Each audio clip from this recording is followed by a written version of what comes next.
Hey everybody, I just wanted to make this video for those of you that are targeted individuals because I know that some of you may not watch my other videos on biblical fulfillments and end time stuff. So I just wanted to bring this to your attention because this book right here was published in the year 1723, and it's called the Monita Secreta, or the Secret Instructions of the Jesuits. And the Jesuits are a religious group that I think originated during the Holy Roman Empire, and they swear allegiance to the Pope. And this book right here was written by an ex-Jesuit who describes some of the exact methods of the organized stalking and harassment that we're experiencing now. So we're just going to look at chapters 10 and 11. If you want to read the whole thing, it's on openlibrary.org. I'll try to remember to leave the link below.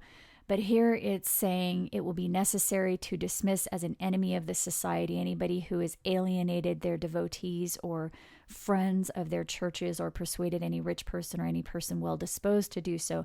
And then it says also those who at the time of disposing of their property have shown greater affection for their relatives than toward the society. And that refers to something that they mentioned earlier in the book.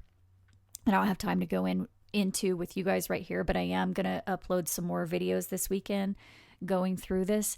But earlier in the book, they talk about certain members that they try to manipulate into giving all of their property and wealth to the society.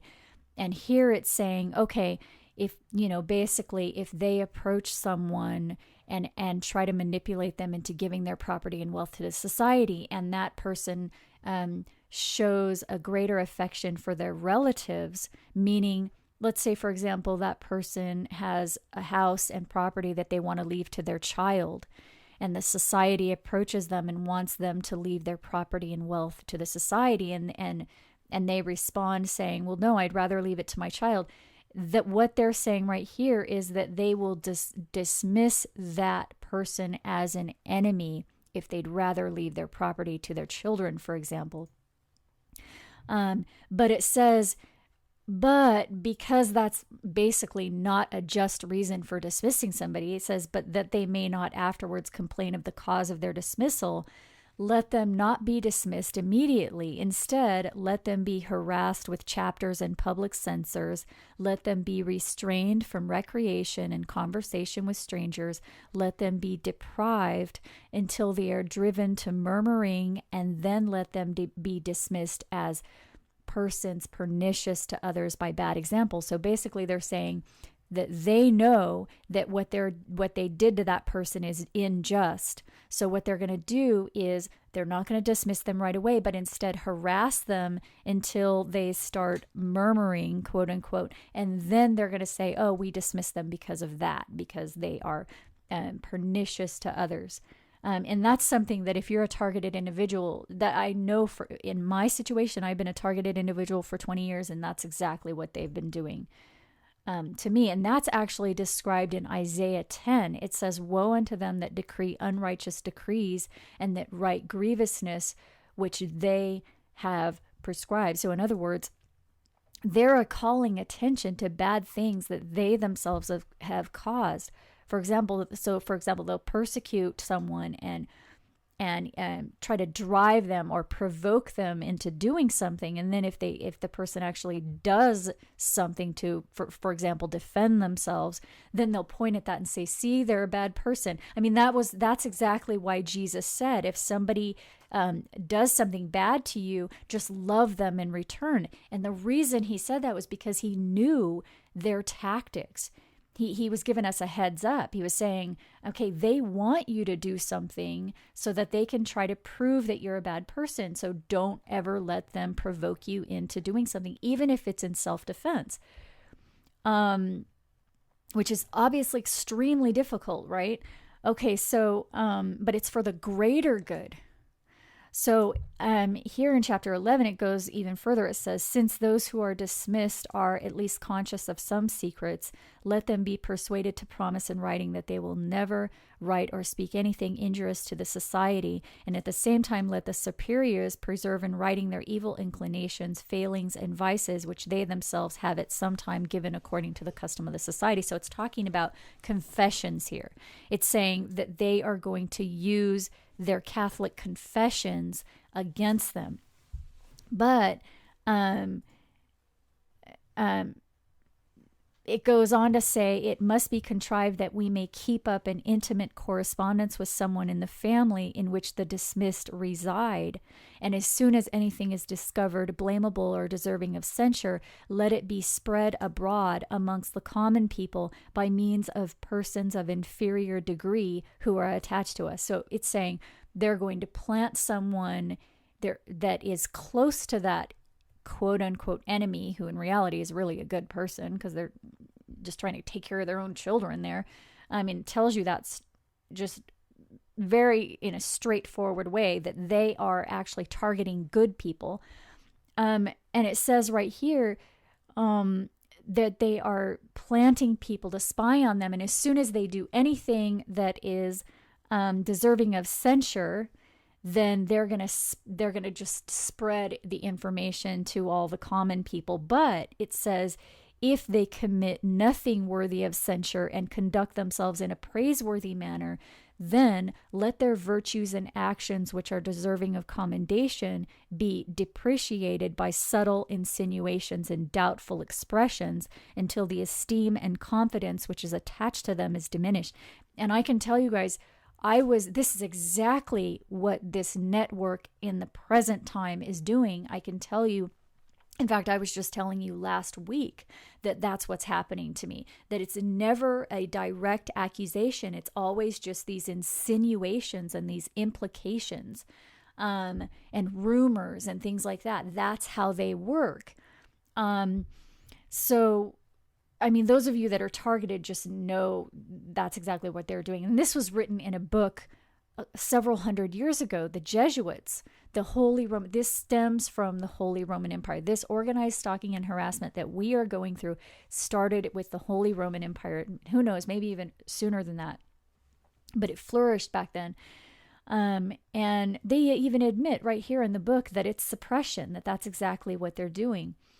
So, I mean, some of you might look at this and say, and think that whoever's stalking and harassing you, that it's not a religious organization.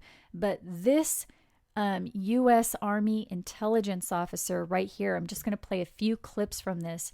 This person, and you may have watched her interviews before, Julianne McKinney, she says that in her investigations over 10 years, she found that the perpetrators, or the people that were involved with this stalking and harassment network, she said that they are associated with a particular religion. So I'm just going to play 2 short clips from this right here. Why are they doing it? I see a number of reasons. First, I don't know if you've done any research on the phenomenon of capturing a percentage of the population in order to install a dictatorship. There is always a percentage of the population, roughly 20% or so, who will buckle and throw whatever constitutions might exist into the toilet and eagerly join the effort at destroying the remainder of the population. Part of the problem, or part of the objectives that they are seeking, obviously, is testing the latest and greatest in electronic weaponry and other forms of technologies. A part of it is to control and choreograph those who are involved in these harassment operations on the dispensing end. And it would appear that those being targeted are simply objects who I see as ultimately being disposable. In other words, I think that once full control is established over a major percentage of the population, and enough of the population is silenced and unwilling to stick their necks out that we inevitably would be heading toward a Holocaust. Now, earlier we were talking about the fact that they may, who's ever doing this, and you've delineated, you've led a good course into what, you're tracking these people. But what I was getting at was we never got to the point where if you mentioned something about a religious group that may be targeted. Well, and what did you mean by that? The way, I don't, let me put it this way, I'm not anxious to start a religious war. I have found over the years that the persons involved, both in gang stalking, I've made it a point to get to know these people. I've had to necessarily. I'm not the type to... You're talking about the perpetrators or the targets? Perpetrators. Okay. As well as I've been drawing distinctions.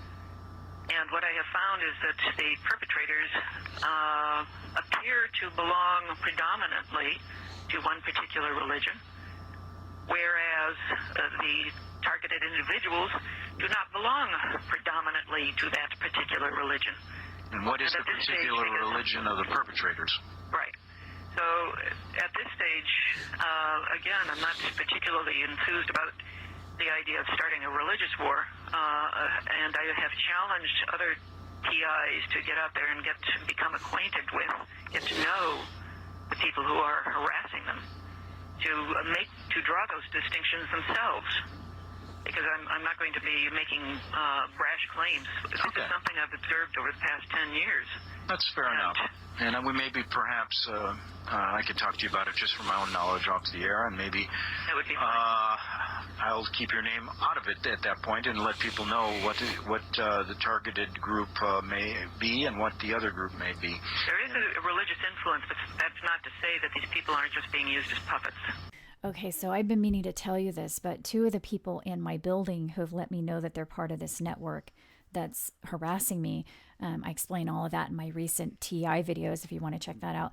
They have actually let on that they're religious, and that's something that I've been meaning to tell you. I think that's significant. But in this interview, she wouldn't tell us which religious group it was, but notice the interviewer said to her that he was going to ask her who it was off air and then later let us know publicly without mentioning her name. So I wanted to find out who the interviewer was, and I found this interview right here. It's the same interview, and it says that the person that did the interview was Greg Szymanski. So I did a Google search for Greg Szymanski and religious persecution, and this is what came up right here.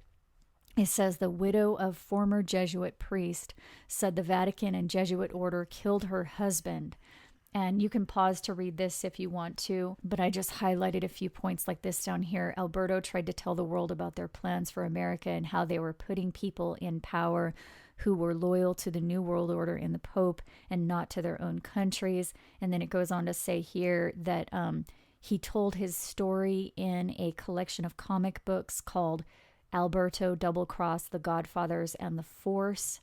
I'm not sure where that's available, but then he also said that a Jesuit priest actually wrote Hitler's Mein Kampf. So it appears that, the Nazis, the Nazi Holocaust, the persecutions that went on through the Holy Roman Empire, it's all connected.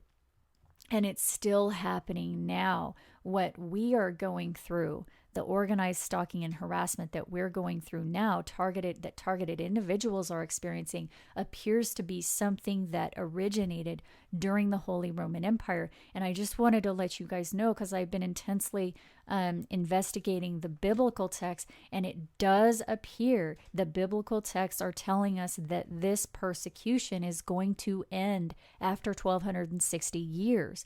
And the interesting thing is the papal government that ruled the Holy Roman Empire when this persecution started, that papal government got its start by some estimates in 754.